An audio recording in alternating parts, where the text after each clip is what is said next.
second time of recording this. Let's do it. Full Gear is the newest and last pay-per-view for AEW for 2021. It was this past Saturday, and it was pretty solid. I would say not Full Gear. I would say All Out and Double or Nothing were probably a little better, but I like this more than Revolution. So let's get into it. Pre-show match was Sheeta and Thunder Rosa versus Jamie Hayter and Nyla Rose. Not much to say. Rose and Sheeta get the dub. It was pretty solid. I'd say like a 6 out of 10. Next was Darby Allin versus MJF. That started off the main card. Incredible match. Whole point of it was MJF was like, oh, Darby can't do technical this or that or whatever. It was awesome. Really nice spots with the coffin drop to the outside. Tombstone on the apron by MJF was solid. There was a great rolling around on the, it felt like collegiate wrestling almost when they were just rolling around on the mats, but it looks nothing like collegiate wrestling. That part was awesome. MJF gets a dub. I liked that. Feeling a 9 out of 10. I really enjoyed this match. Next is FTR versus Lucha Bros for the Tag Team Championships. Lucha Bros retained. Sort of saw that coming. The ending was a little anticlimactic. I don't really know why. I was thinking it was going to be more grandiose, I guess, but it was still a really great match. FTR is a really good tag team. They need to be talked about more. The Eddie tribute was really nice with the three amigos, and then Lucha Bros were just silky smooth as usual. Really solid match. I'm thinking 8 to an 8.5 out of 10. Next is Miro versus Daniel Bryan in the World Championship Eliminator Tournament. Obvious Bryan was going to win. I didn't see Miro getting the upset. I said Daniel Bryan. I mean Bryan Danielson.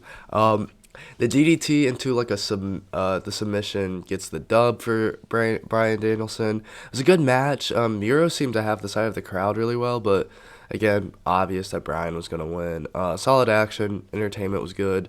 Feeling like a 7 out of 10. Next is Jurassic Express and Christian Cage versus the Super Clique, which is the Young Bucks and Adam Cole. Jungle Boy pins Matt Jackson for the win after a concerto. This match went on for forever. I don't really care about Jungle Boy, so I'm probably not as connected to this match as some other people. Bucks and Cole looked good. Luchasaurus had a great shooting star press off of the stage. The really nasty thumbtack spot with them and Jungle Boy's mouth, that was disgusting. It's just, I don't know. I like Christian, but when you pair him up with Jungle Boy, I'm just like, I just don't care. Christian's already someone who doesn't have too much of a personality, so when you pair it up with another person, babyface, that doesn't have too much of a personality, it just becomes stale for me. But it wasn't a bad match. I'm feeling like a 6 out of 10. I think it went on slightly too long. And it's weird that they had this kind of extreme match on the same night that there's a Minneapolis street fight match too. I feel like only one of those was needed. But both of them weren't bad. We'll get into the other one later. Fight number 6 was Cody and Pac versus Andrade and Malachi Black. Pac and Cody get the surprise win. I honestly thought Andrade and Malachi were going to win, and I think they should have won. I would want to protect Malachi as much as possible.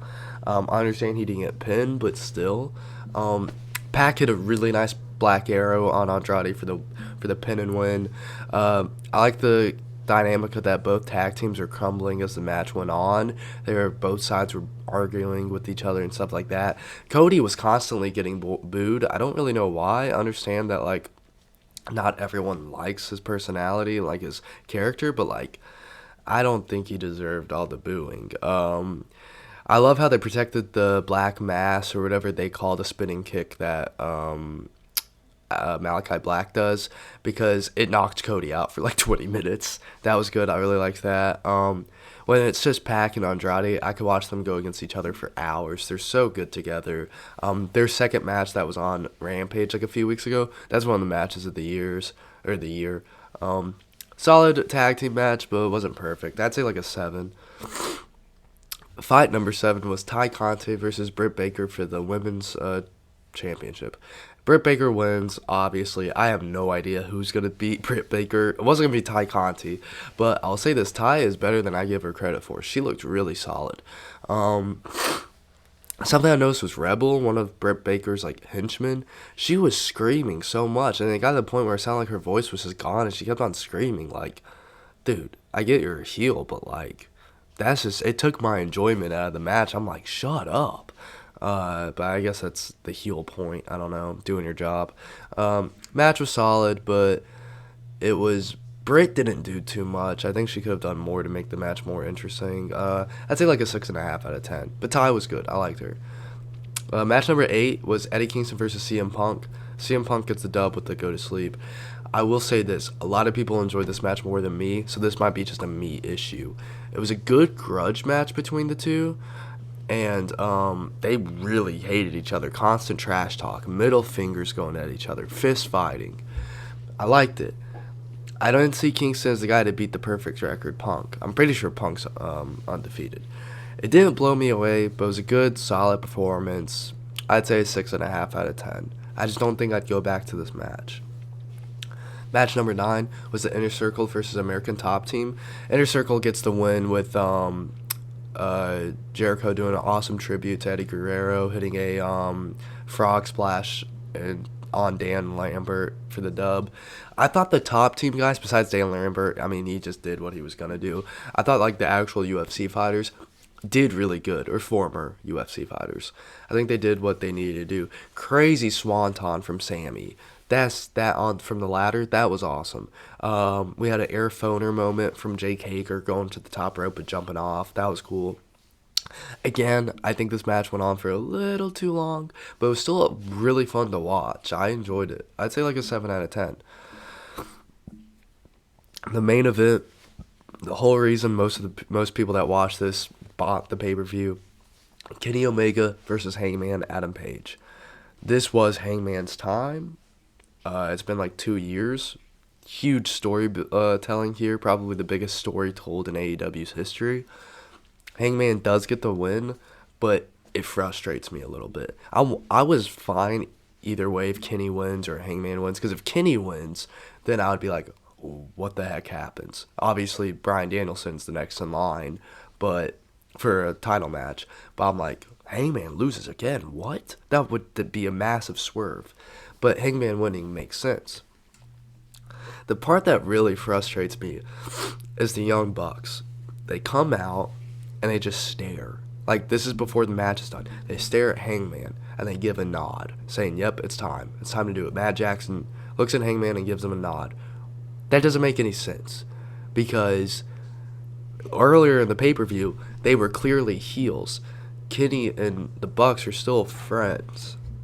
So, are they doing this crap again where the Bucks are face one week and then heels the next week? I don't get it. Maybe it's the end of the elite, because maybe the Bucks and Cole are going to be their own thing, the Super Click, and then Kenny might take a break. I could see him taking a break for a little bit. This was a long title reign. So I don't really get it too much, but we'll see where that goes. Besides that, the overall match was pretty solid. I think if you gave them 10 more minutes, it would have been better, but I still enjoyed it. The ending, besides the Bucks thing, was sort of slow and methodical. I feel like it was more of a, I gotta hit the buckshot on Kenny right now. That would be more of an epic ending, but he did like 2 slow ones.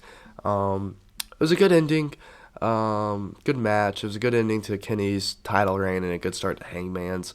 I do like the one notion that some people thought Hangman was going to kick out of their one-winged angel, but instead Kenny kicked out of the one-winged angel. That was cool.